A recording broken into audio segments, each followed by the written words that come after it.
A gente tem um caixa de 3,1 bi, a gente não tem necessidade de captar mais R$1. A todo tri a gente vem reportando o crescimento de EBITDA de Tucano e de Cajuína. E aí, naturalmente, é matemática, é simples, a gente vai desalavancar a partir de agora. A gente vê no fim do ano que vem 4,5 vezes a dívida líquida EBITDA. Bom, agora a gente falou de investimento, falou de dívida, e aí o investidor aqui já vai começar a mandar mensagem.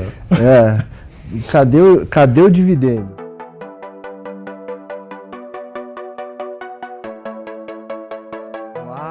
Espectadores, hoje a gente tem aqui um Expert Talks muito especial. Hoje a gente tem aqui o José Simão da ES Brasil. A gente vai falar um pouco aí sobre a ES, uma empresa aí que muito demandada pelos nossos investidores, uma boa pagadora de dividendos e também tem alguns prospectos aí interessantes na parte de crescimento e em energias renováveis. Olá, Simão, tudo bom? Tudo bem, Vade. Muito obrigado pelo convite, pela oportunidade de falar um pouco da empresa aí. Legal. Então, acho que a gente podia começar falando um pouco sobre o que é a empresa, né? Que área na energia elétrica, né? Todo mundo sabe que ela participa do setor elétrico.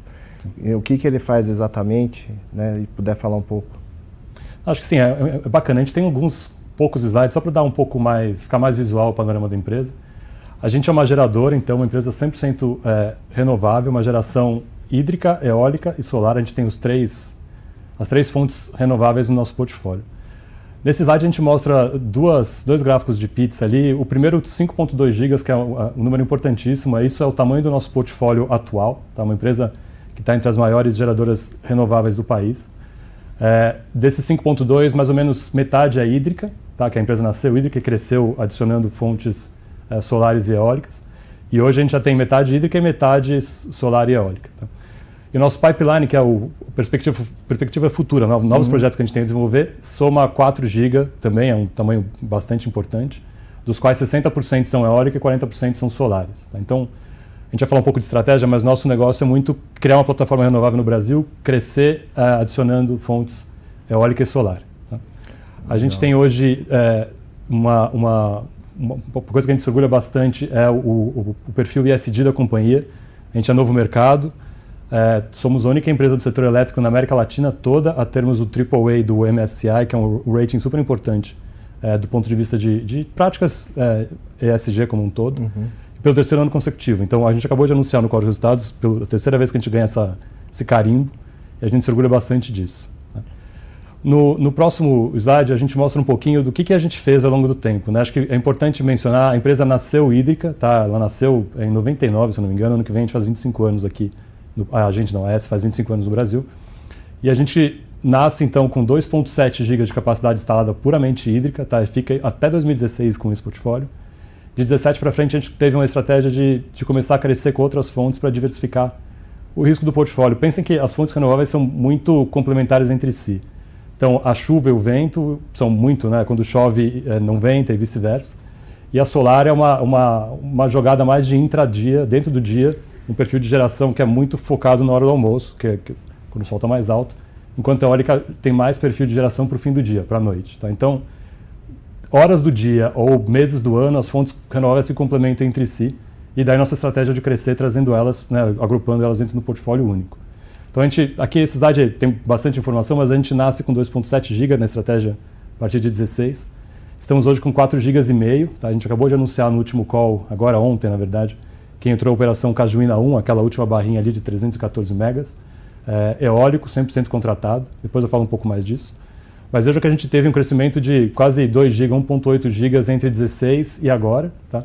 E estamos construindo 700 megas a mais que estão nas etapas finais das obras e que entram em operação totalmente até o primeiro semestre do ano que vem. Então, a gente, quando eu mencionei 5,2 GB, 700 estão em construção, 4,5 estão em operação já. Tá? E nesse crescimento aí que vocês tiveram bastante, né, esses quase 1.800 mega, vocês construíram do zero ou vocês compraram ativos de outros? Boa pergunta, e aqui a gente mostra um pouco, esse gráfico tem várias dimensões. Vejam que as cores são, o que é M&A está em azul, o que está em verde são greenfield, que são construções que nós fizemos. E até a gente nasce com muito mais M&A, porque a gente não tinha expertise de construção. A primeira construção que a gente fez foi um projeto solar chamado Ouro Oeste, está ali, acho que deve ter entrado em operação em 19, por aí. Mas hoje vejam que a gente basicamente é uma empresa de greenfield de desenvolvimento, a gente está crescendo, está construindo agora, é 1 giga no total, 300 megas foram entregues ontem, né, oficialmente no call, e 700 em construção. Então a resposta direta, a gente tem as duas vias, M&A e greenfield, a gente olha sempre com o mesmo ímpeto as duas. Se tiver retorno aqui ou ali, a gente flipa de um lado para o outro e buscando crescimento sempre com fontes renováveis. Acho que isso E no M&A, né, que assim, a gente quando analisa o setor,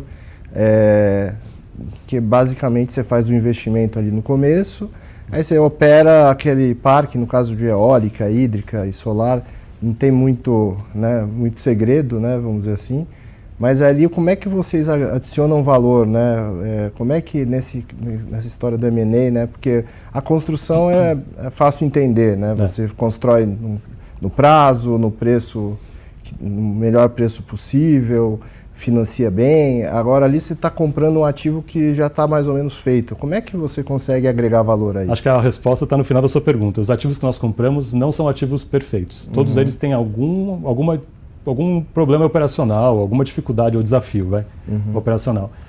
Todos eles, tá? Desde Alto Sertão 2, Guaimbê, Ventos, cada um tem seu ponto de melhoria. A gente, ao longo do tempo... O primeiro ativo, Alto Sertão 2, sim, na minha opinião, foi talvez até hoje o melhor M&A que a gente já fez. A gente terminou o turnaround dele agora, foram alguns anos de investimento, e ele está gerando de forma plena. Mas a gente não conhecia a eólica à época, né? A gente tinha uma operação solar, e aí a gente trouxe muita expertise da S Global, da S, na nossa matriz, que já opera ativos eólicos nos Estados Unidos, já tinha no Chile, já tem muito mais expertise. Isso foi em 2017. Então, desde lá, a gente vem crescendo a nossa base. Hoje a gente tem mais de 700 turbinas sob nossa gestão, diferentes marcas, diferentes estágios de produto, de maturidade, tamanhos e tal. E com isso a gente tem muita propriedade na hora de fazer uma due diligence para um M&A. Então, cada vez a gente fica melhor nisso, você vai trazendo os ativos para dentro, a gente sempre tem um plano de CAPEX associado. Então, discordando um pouco do que você falou, a gente compra, lógico, tem o custo de aquisição, mas a gente prevê alguns investimentos ao longo do tempo, principalmente nos três primeiros anos dos ativos, para de fato deixá-los em operação plena. Tá? Exemplo claro, esses, tá vendo, 456 megas ali que a gente trouxe, foram os últimos ativos que nós compramos. Final do ano passado, em dezembro, eles entraram para o portfólio.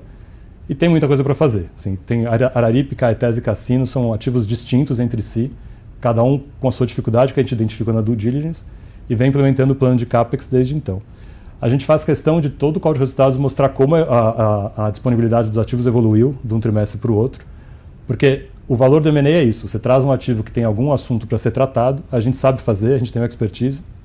Hoje, local, no começo a gente usava expertise global, hoje a gente tem muito mais expertise, acho que até a gente exporta a expertise do Brasil para outras regiões, mas a gente gera valor assim, trazendo ativos com algum assunto que a gente trata de forma plena, e eles são todos os M&As são 100% contratados, o off-taker é o governo, então tem um risco baixíssimo de crédito, previsibilidade total dos contratos e preços bons, né? São ativos vendidos em leilões antigos e carregam PPAs super atrativos. Tá?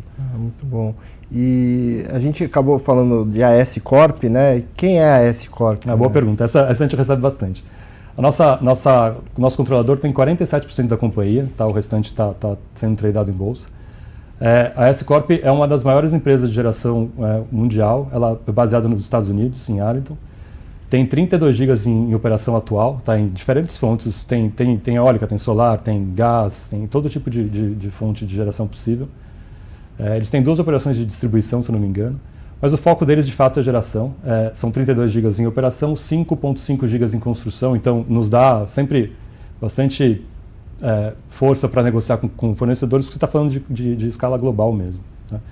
E a AS tem uma contribuição muito importante para a gente, que é com tecnologia. Eles valorizam muito isso, eles têm uma área específica lá, trazem muita startup para o portfólio, avaliam, depois compram startup ou fazem IPO, já aconteceu algumas vezes. O caso clássico é bateria, né? A gente tem uma parceria, a AS Fora tem uma parceria com a Siemens, uma empresa chamada Fluence, é a maior empresa de baterias do mundo. Então a gente talvez possa falar um pouco disso mais para frente. E outras tecnologias como a 5B, que é uma empresa que traz, ela monta os painéis, ela traz o painel solar como se fosse uma sanfona, coloca no terreno e aí vem um carro e estica a sanfona e você monta rapidamente o ativo todo, sabe? Esse tipo de coisa que eles têm lá, que são coisas super inovadoras, e a gente sempre estuda em trazer para o Brasil. Tá? Então a gente tem uma vantagem competitiva pelo controlador ser quem ele é. Tá? Legal. E aí, assim, um pouco, a gente falou aí dos ativos, né? Como é que você opera, né? Porque a gente vê que o parque hídrico aqui em São Paulo, mas as eólicas se espalham aí pelo Nordeste, solar tem aqui em São Paulo, tem lá no Nordeste, não sei se tem. Essa é outra parte importante da nossa estratégia. Quando eu comentei, o plano sempre foi crescer com fontes renováveis e isso, cada ativo tem sua relação entre si e obviamente o portfólio fica com menos risco quando você traz ativos com perfis de risco diferente, é como qualquer outra atividade.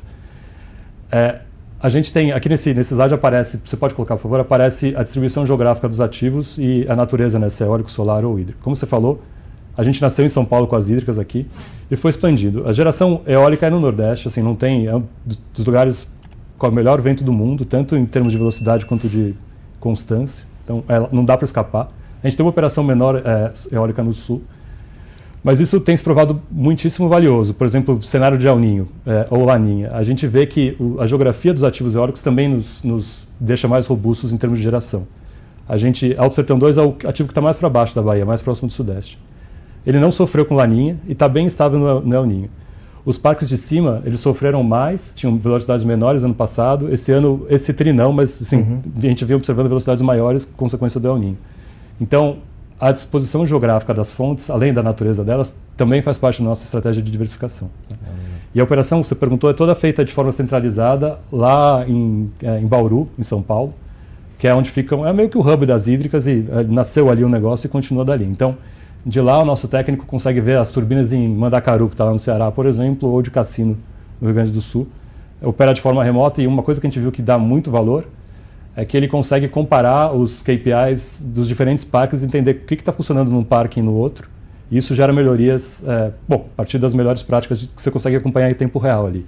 Então, de fato, além de ser mais econômico, você põe o time de operação todo aqui num lugar só, ele gera bastante insight para a operação, tá, para o dia a dia. A gente se orgulha muito desse centro. Acho que talvez tenha sido dos primeiros a ser centralizado e operado de forma remota. Hoje acho que todo mundo deve ter, mas assim, na época foi uma conquista. E vocês, porque isso é até um ponto em energia eólica, a questão do OEM ser feito pelo fabricante ou ser feito pelo próprio dono do ativo, como é que isso acontece com vocês? Eu vou separar em M&A e os greenfields, tá, o que a gente está construindo. Os M&As a gente compra os ativos, muitas vezes os ativos que a gente compra são de fundos, e aí o fundo não quer operar. O fundo é um investidor financeiro por definição, então ele constrói, põe o dinheiro e tem um terceiro que opera. Tá? Então, todos os nossos ativos que estão hoje na carteira, que foram adquiridos, todos operam com alguma parceria com o fornecedor. E aí todos eles, tá? Tem GE, tem Siemens, tem todo mundo que você pode imaginar. São contratos de dois tipos. Um chama-se OSA, que é um contrato de operação, não prevê o CAPEX, e o outro chama FSA, que é o Full Service Agreement, e aí é porteira fechada. A empresa opera, o fornecedor opera aquilo, e a gente basicamente tem uma garantia de disponibilidade do parque.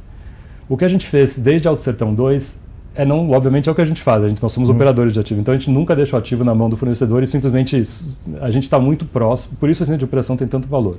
Porque a gente acompanha na vírgula cada KPI dos contratos, cada SLA, e às medida que esses contratos estão terminando, eu acho que ano que vem termina de Alto Sertão 2, é o primeiro deles, a gente vai internalizar, a gente está colocando nossos próprios times. Tá?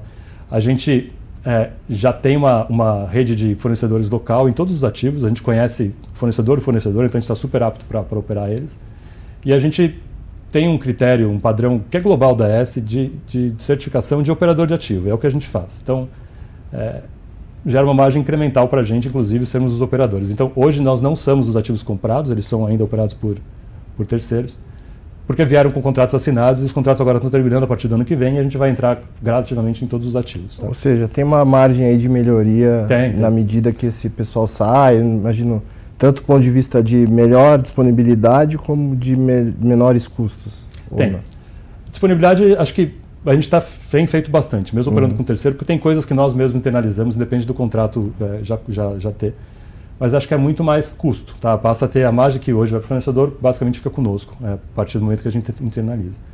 A segunda parte da resposta são os ativos novos que estão em construção. Então, quando você faz um ativo, uma turbina nova, os ativos têm garantia de cerca de 5 anos, tá? São 5 anos de garantia do fornecedor.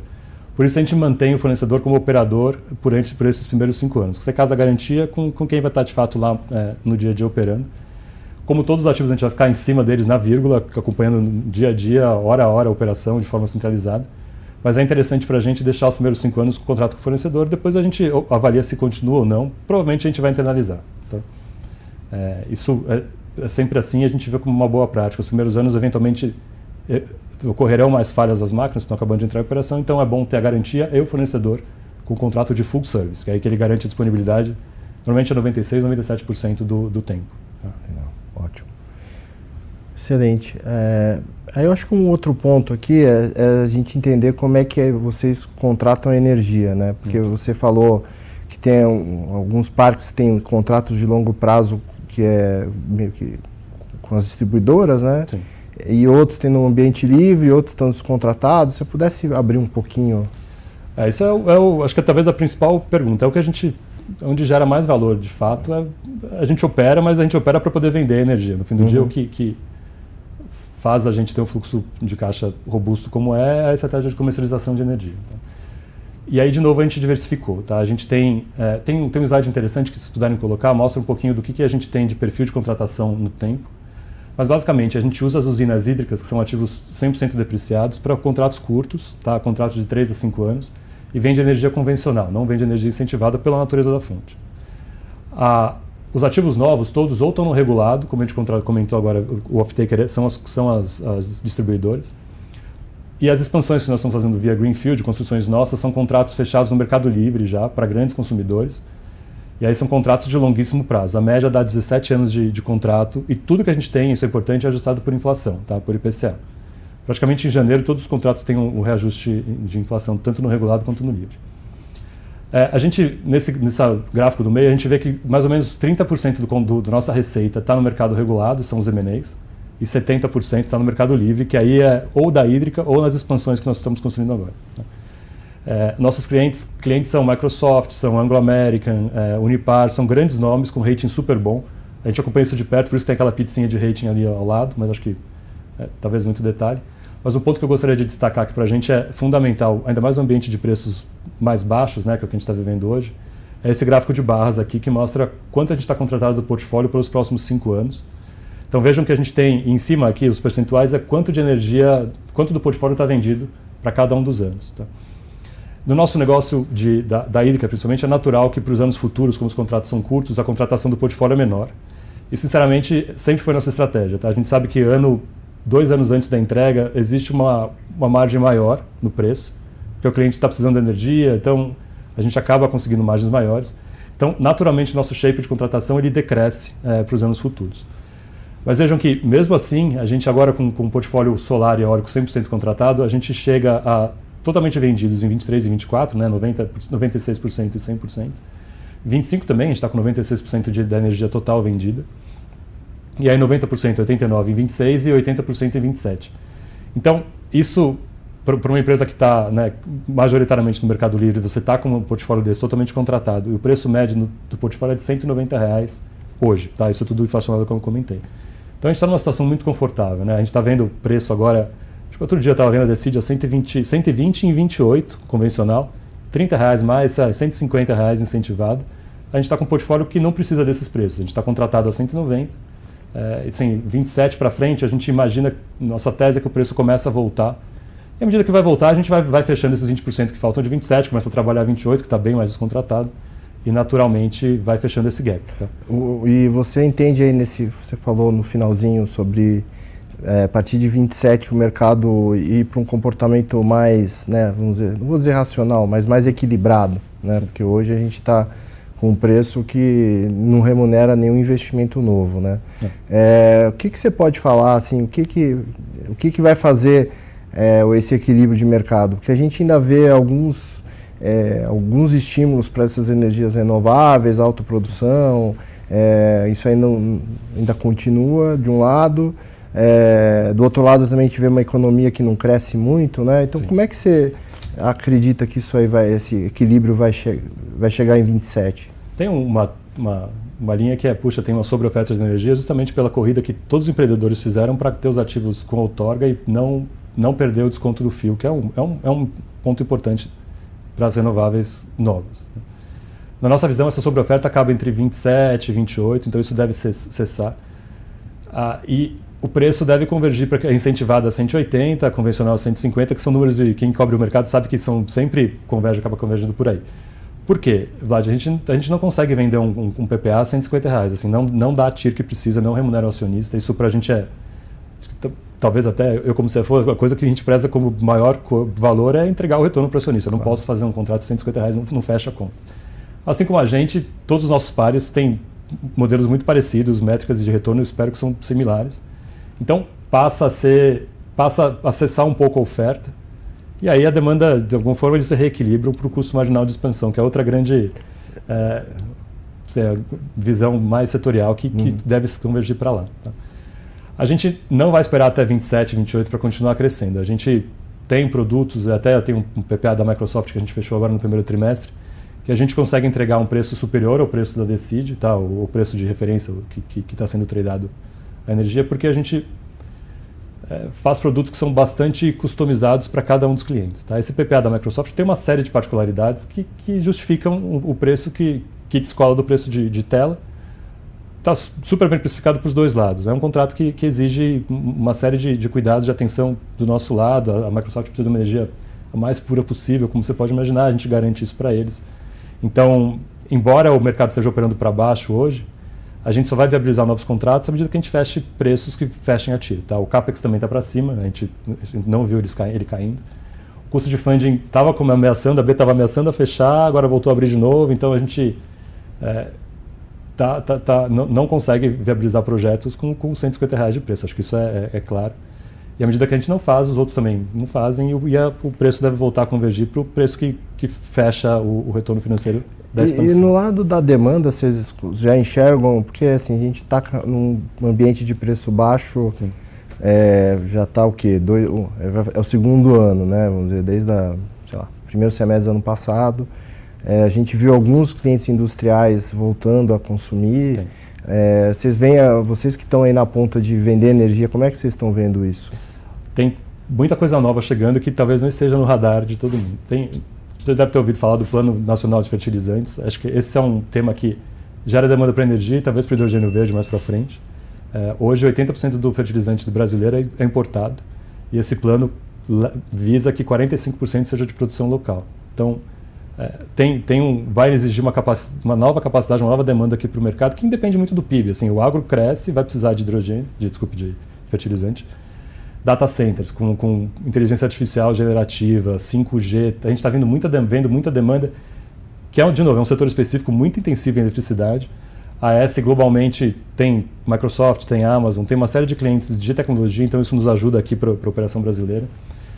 Eletrificação é um tema talvez um pouco mais para frente. Tá? E o próprio hidrogênio verde vai precisar, são projetos que são gigas, né? Assim, são muito intensivos e geram também oportunidade de crescimento.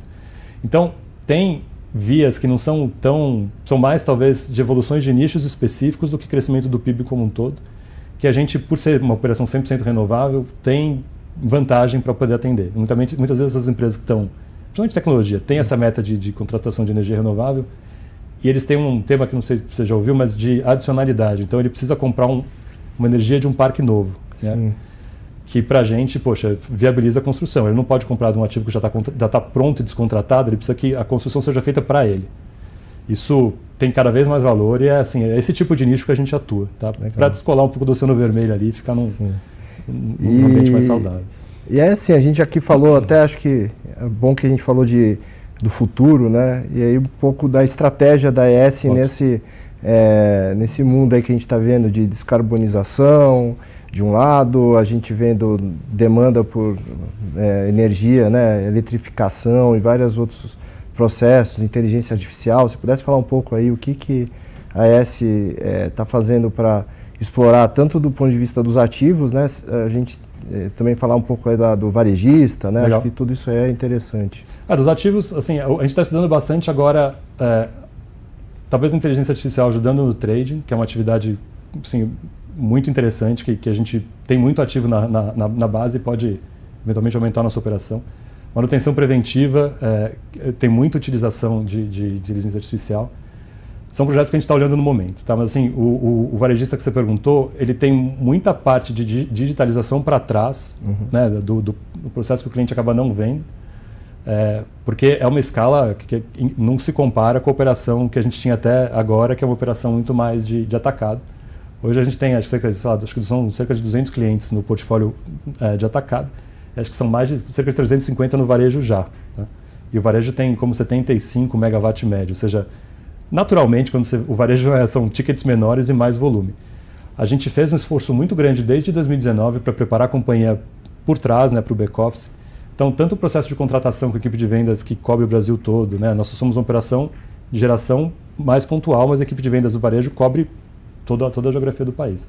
A parte de back-office por trás, desde o pedido do cliente, a cotação, análise de rating, preço por risco, tudo isso foi um trabalho de digitalização, de inovação que está pronto hoje, quando precisava estar, né? Porque a partir de janeiro a regulação permite que o cliente do mercado regulado de alta tensão migre para o livre e vai abrir um potencial de mercado enorme que a gente, desde 2019, visa estar bem posicionado para capturar.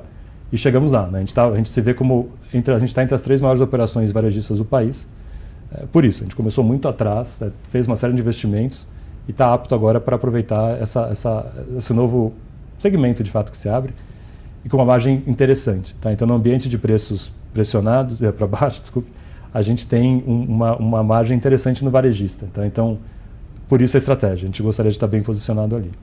Tá só assim, porque o nosso espectador aqui não é muito, né, afeito aí, não conhece muito o mercado de energia, né? O que é o mercado livre, né? O que é, claro, quem que pode escolher assim comprar energia, a distribuidora? Como é que funciona isso? Você tem 3 mercados, mas o mercado livre, o mercado regulado e o mercado de curto prazo que é o que acaba liquidando. Mas vamos falar nos primeiros 2.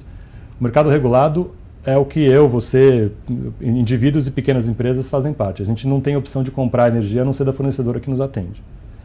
O mercado livre o nome diz, cada cliente pode optar e contratar diferentes termos com diferentes fornecedores. Pode contratar prazo maior, menor, o preço é totalmente negociado.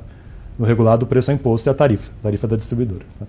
O que o governo está fazendo agora, e vem a partir de janeiro de 24, todo mundo que é alta tensão, então basicamente grandes indústrias, que já são grandes, pequenas e médias indústrias, passam a ser comércios também, passam a ser aptos a migrar para o mercado livre. Tá? Então, grandes indústrias hoje já são aptas, são os nossos clientes atuais, mas não um mercado assim, mas acho que uma rede de supermercados, por exemplo, já consegue agregar uma carga suficiente para passar a ter a opção de migrar para o livre.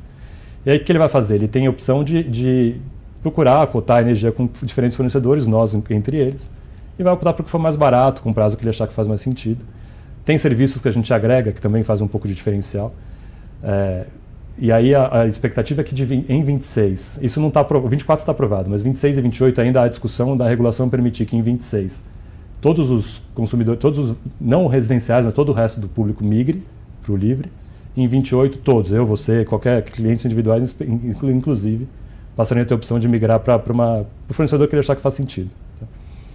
E aí para o cliente final é super interessante porque ele passa a ter preços menores. Só que ele vai ter um trabalho que hoje ele não tem de cotar, de entender o que são as diferentes ofertas.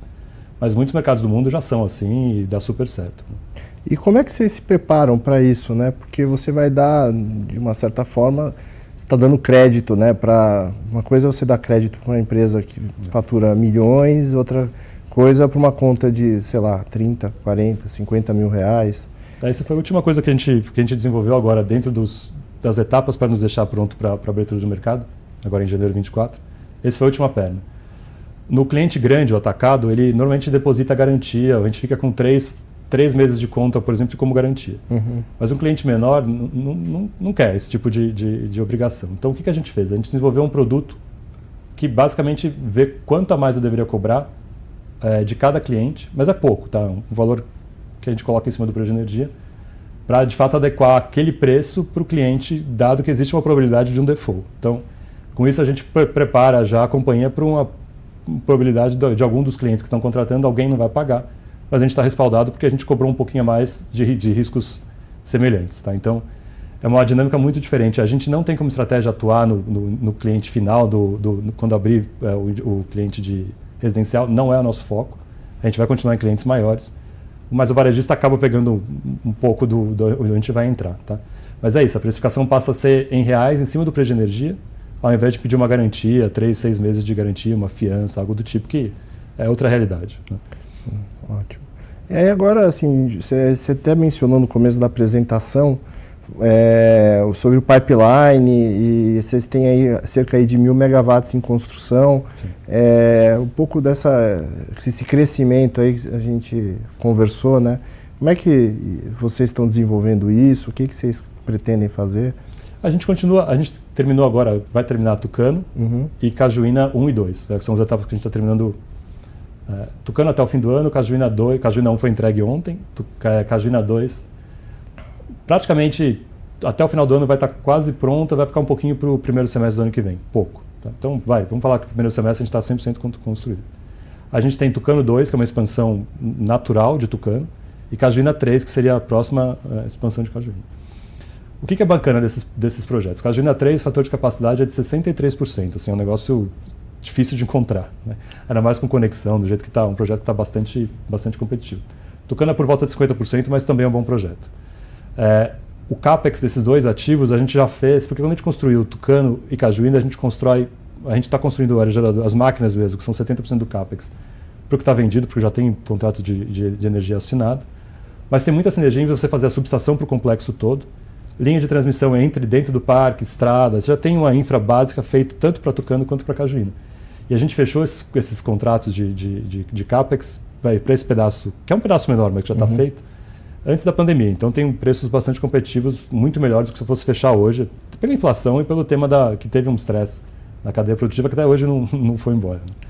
Então, a gente tem dois produtos competitivos, Tucano e Cajuína, que são, a gente continua olhando o mercado e tentando fazer novas vendas. A gente comentou, a Microsoft foi um contrato que nós trouxemos logo para o portfólio, buscar algo nesse sentido, mas assim, eu comentei, vou só insistir, desde que a TIR seja o que a gente exige. Claro. Tá? Então, a gente não tem pressa de vender, a gente não tem, uma meta de contratação, não, a gente sempre trabalha, lógico que a gente quer crescer, quer continuar diversificando o portfólio, mas a gente preza pelo retorno. Tá? E aí o retorno pega o CAPEX, que é um CAPEX que ainda não cedeu, né? As solares a gente viu começando a ceder, mas as eólicas ainda tem um preço que voltou pouco desde a pandemia, e o custo de financiamento, o custo de capital, que também está esticado. Então, tudo isso faz parte da conta da TIR do projeto. Tá? Então, a gente segue olhando. Acho que você passou brevemente por isso, mas o produto que tem mais tração hoje é a autoprodução, de fato. A gente foi, se não o primeiro, um dos primeiros players a oferecer isso. São produtos complexos, são 7, 9 contratos por acordo. Né? O cliente vira sócio do ativo. Isso zera risco de contraparte, porque o cara é sócio do empreendimento. E interessante no modelo de autoprodução é que o cliente ele coloca a equity, né, ele ajuda a pagar o CAPEX, mas em contrapartida, quando ele recebe a fatura, ele tem uns 60, 70 reais a menos de custos, porque ele não paga uma série de encargos do setor, encargo de segurança de sistema, então ele tem, na ponta dele, se eu vender um contrato a 180, ele está vendo 110, 120 reais, que assim, faz muito sentido. Tá? Então esse é o produto que a gente vê que tem mais tração nas discussões do comercial. Legal.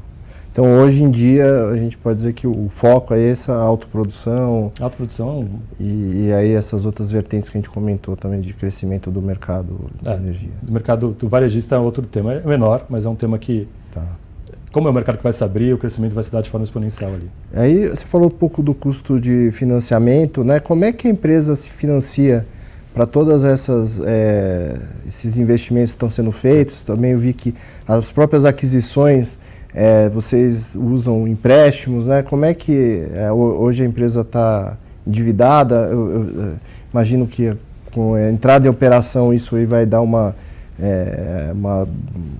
vai ficar já dentro de um patamar bem confortável para vocês. Pudesse falar um pouquinho de financiamentos? Não, perfeito. Acho que a gente tem uma alavancagem hoje consolidada de 5,6 vezes dívida líquida EBITDA. Tá? Assim, não é pouco, é um tema que, para mim, é prioridade, olhar isso com calma.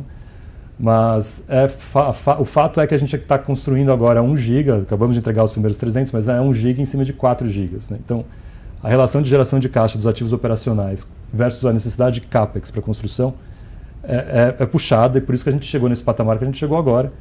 Assim, não há qualquer risco de solvência, absolutamente. A gente tem um caixa de 3,1 bi, a gente não tem necessidade de captar mais R$1, tá, para terminar as construções que a gente tem. Dado isso, a gente tem toda a dívida já no balanço, porque a gente... Isso, e não tem a geração de caixa. Justamente. Então, se pensar, justamente agora a gente está no ponto de inflexão, onde a dívida já está lá, a gente contratou, na verdade, a gente fez um pouco por sorte, mas a gente acabou contratando a dívida antes da crise da Americanas, a gente acabou, mas carrega essa dívida no balanço. Sim. E agora, os ativos começam a entrar em operação, começam a gerar EBITDA, todo o TRI a gente vem reportando o crescimento de EBITDA de Tucano e de Cajuína. E aí, naturalmente, é matemática, é simples, a gente vai desalavancar a partir de agora. A gente vê no fim do ano que vem 4,5 vezes a dívida líquida EBITDA. Então a gente sai de 5,6 para 4,5, mas a gente não vai parar por aí, Vlad. Nosso objetivo é ficar em 3,5, 4 vezes a alavancagem consolidada. Tá? Por que isso? Sim, menos acho ruim, porque sempre a gente quer continuar crescendo, quer continuar olhando oportunidade, então é bom você manter um pouco de dívidas, gera valor demais para o acionista. Então acho que é uma situação, é um ponto bacana. Não existe um projeto desse tamanho e dessa capacidade sem um financiamento que alavanque a taxa de retorno do acionista, né? Não, assim, antes da estrutura, do começo, vocês lembraram aquele slide anterior que mostra quantos megas a gente foi trazendo? A gente tinha 2,7 gigas de capacidade instalada e a dívida líquida EBITDA era 0,9. Assim, um negócio que um extremo que também não faz sentido.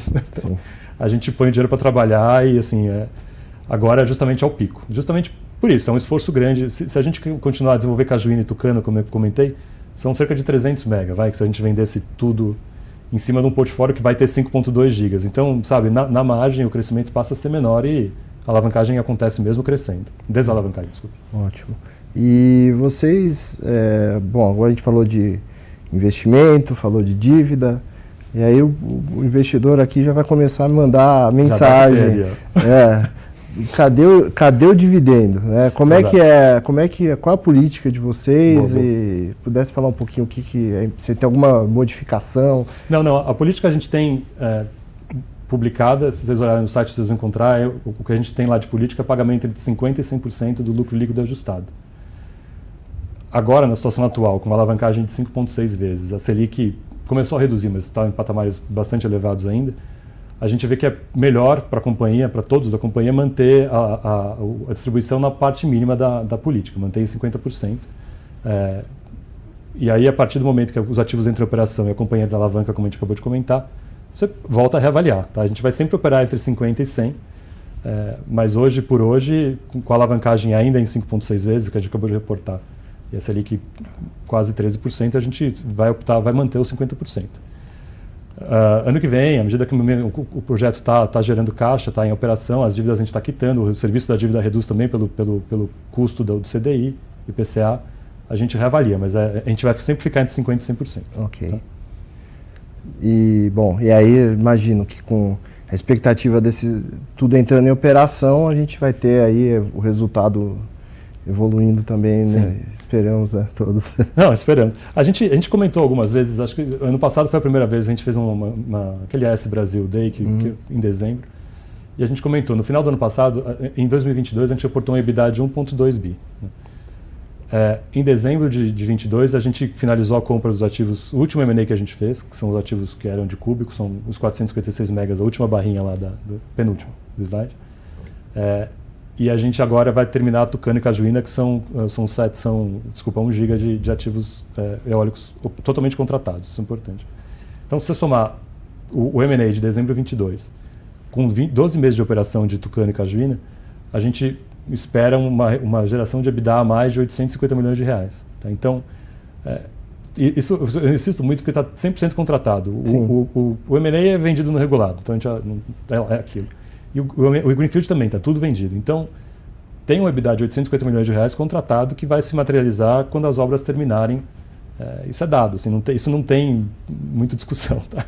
E dali a gente espera continuar crescendo, ou com crescimento, ou com a melhora da operação dos ativos que a gente já tem em portfólio, que é o que eu comentei do aumento da disponibilidade. Tá. Isso também vai nos desalavanca. Né? Acho que uma geração de caixa maior com os ativos atuais é mais EBITDA sem dívida incremental. Então, no-brainer continuar fazendo. Então. Tá ótimo.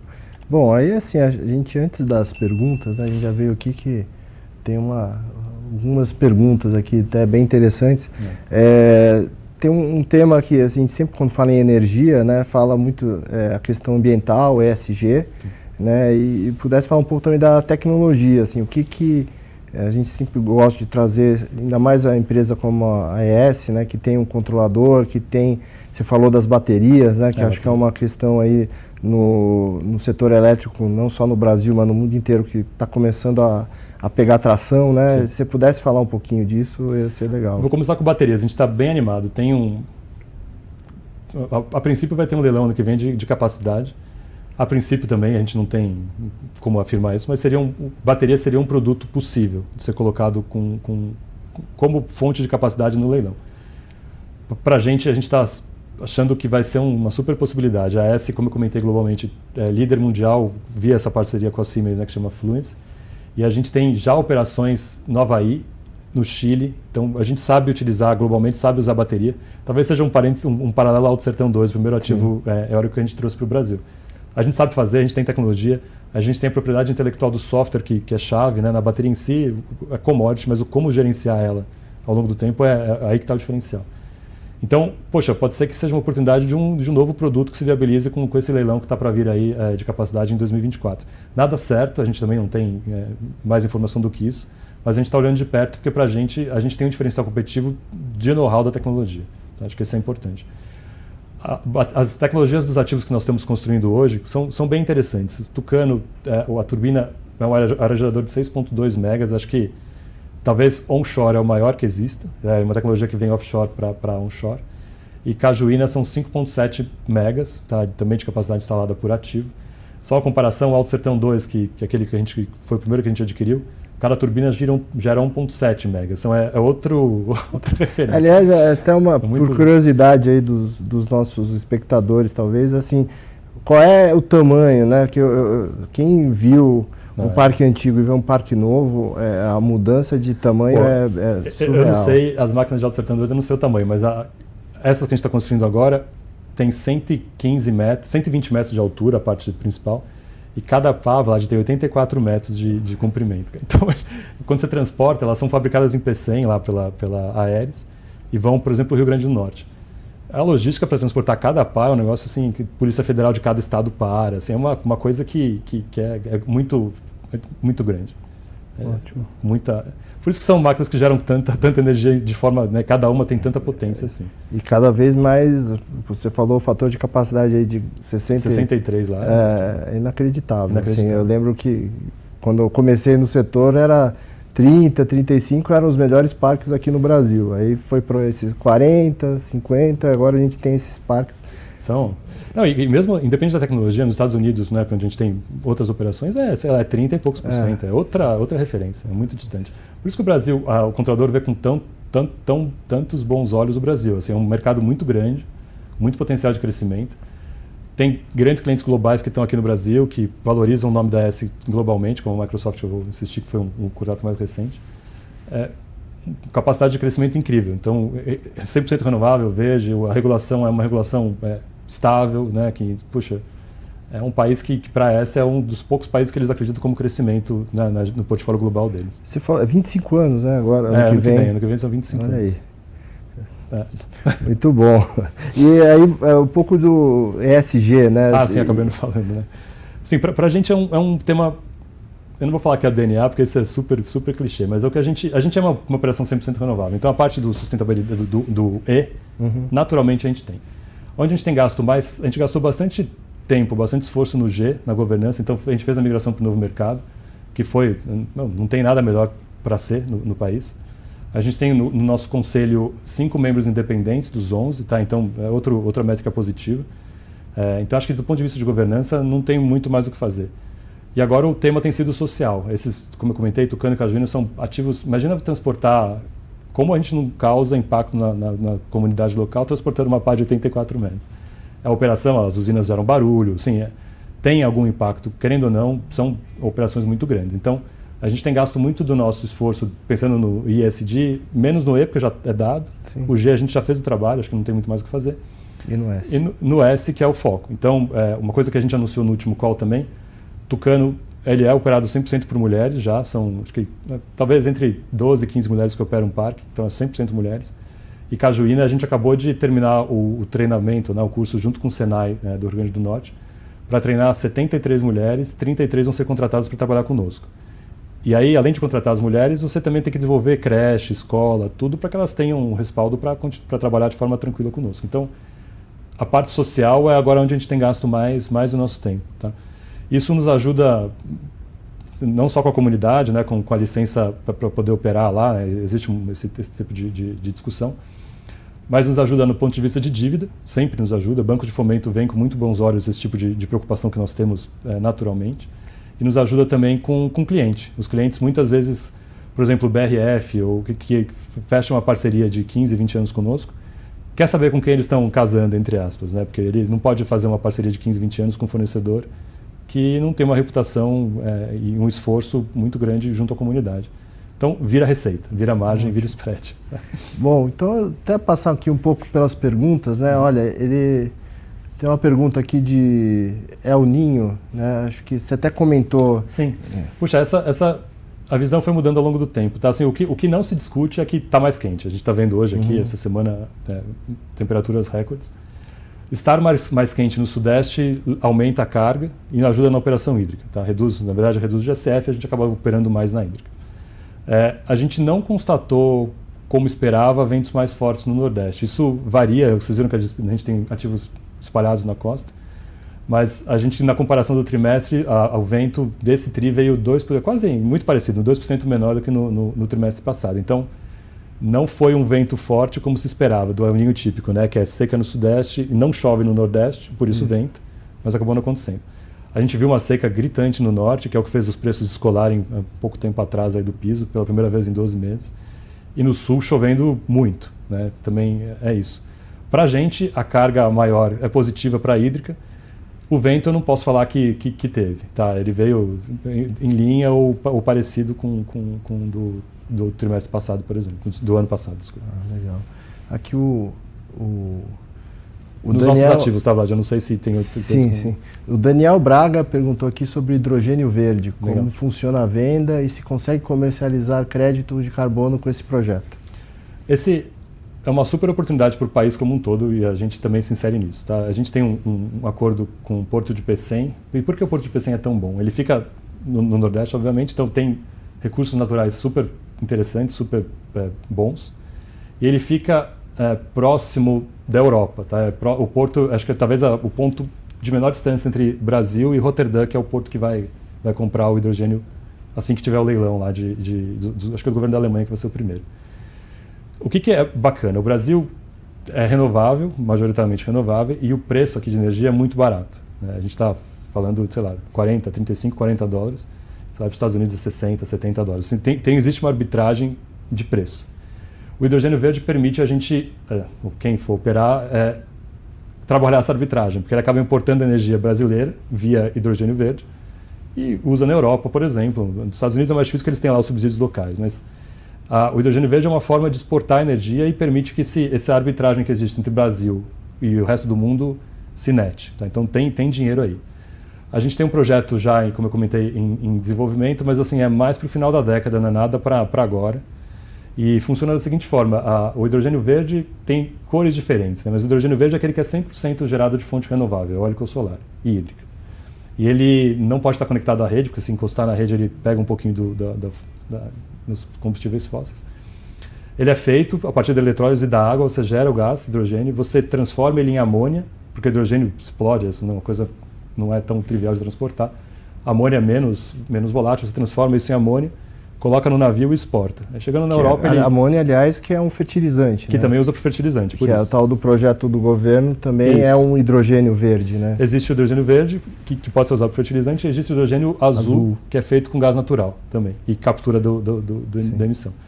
Então, assim, para o Brasil como um todo, tanto que o governo está dando bastante foco para o tema do hidrogênio, porque é uma oportunidade de sermos líderes na transição energética, com uma fonte que existe arbitragem, dados os recursos naturais do país, um recurso verde e mais barato que o resto do mundo. Tá? Então, é um bom negócio, mas assim, não é nada para amanhã, é algo mais para o fim da década, tá? Na nossa visão. Deixa eu ver aqui, temos mais alguma pergunta? A gente está falando aqui de transição energética, né? Acho que talvez faltou a gente falar um pouco assim, o que é essa transição energética? Sim, a transição energética é muito sair de combustíveis fósseis de alta emissão para combustíveis renováveis, pode ser eólico, solar ou hídrico. É importante porque muitas empresas têm metas globais de redução de emissão, se é aquele carbono zero, depois positivação das emissões, e muitas vezes o maior emissor, de fato, é o tipo de combustível ou da fonte de energia que as empresas usam para suas operações. Quando eles trocam, eles saem de uma geração a carvão, uma geração a gás, ou mesmo quando saem e contratam energia renovável com a nossa, ou com uma certificação inclusive, faz parte da transição energética. Eles passarem a ter fontes de energia que têm menos emissão de carbono. Tá? E com isso reduzem as emissões da operação como um todo e atendem às metas globais que todo mundo praticamente tem hoje em dia. Ok. E, bom, acho que para a gente aí, olha, aqui já tenho várias perguntas aqui dos proventos, né? A gente já falou bastante, assim, deixa eu ver se temos mais aqui alguma... Bom, um pouco falando, a gente falou de preço de energia a longo prazo que tem uma expectativa de se normalizar, né, vamos dizer assim, o mercado. Se pudesse falar um pouco assim, você falou que 27 para frente melhora, né? O que a gente falou aqui dessas perspectivas de crescimento, a gente falou também, o que mais você pode falar, né, para nos ajudar aqui a... Acho que, na nossa visão, o preço desse jeito inviabiliza a expansão e todos os agentes todos os geradores como nós simplesmente não fazem, os projetos não são viáveis. Então a gente imagina que os 180, 200 reais são preços que fecham a conta, tá? E aí numa situação de custo de financiamento melhor, que vai vir, já está chegando, faz todo sentido continuar a expansão. Por isso, a oferta vai cessar agora. A gente está vendo, por exemplo, fechou um PPA esse ano e esse que a gente está construindo aqui, esse 1 GB, a gente fechou em 2020, 2021. É um ritmo muito diferente de crescimento, porque o preço parava de pé na época e não para de pé hoje. Tá? A não ser que a gente tenha esses contratos específicos como o da Microsoft. Então, a gente imagina um preço aí de 180 a 200 reais da convencional, um spread de 35, 40 reais, e você vai lá, 150, 160 para a energia convencional. Desculpa, incentivada 180 a 200, a convencional uns 150, 160 reais. Tá? Tá bom.